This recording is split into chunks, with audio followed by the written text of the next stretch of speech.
So what we're looking at in this photograph is a picture of the German Reichstag building on fire. Now, this is the German parliamentary building where all the delegates that were elected serve and meet. Now, what happened on February 27th is still a bit of a mystery. But we know that it was the result of arson that this building caught fire. Now, whether the Nazis set it or it was the work of a lone individual is still very much up in discussion. The lone individual that was caught at the scene of the crime was Márینوس van der Lubbe, who was a Dutch leftist who was caught at the scene of the crime. He wasn't affiliated with the German Communist Party, but the Nazis used this, and they held a trial later in which they accused several prominent communists who were in Germany, including one who was a member of the German Reichstag, and accused them of doing this intentionally. Now, the trial ended up as a kind of a fiasco, and only van der Lubbe was convicted. He was sentenced to death and executed.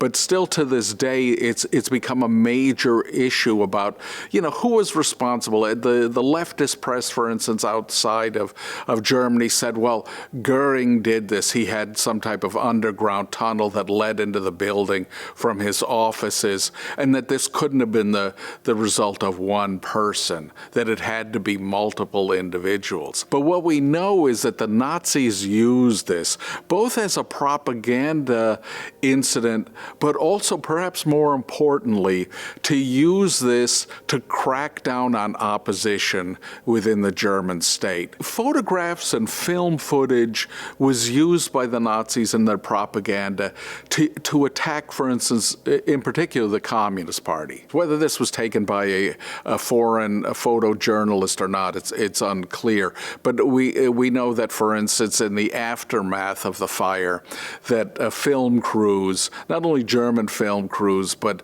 those from foreign newsreel companies came and filmed the destruction. To say that this was part of a signal for a communist uprising, and that by cracking down on the communists, the Nazis were saving Germany from becoming like the Soviet Union.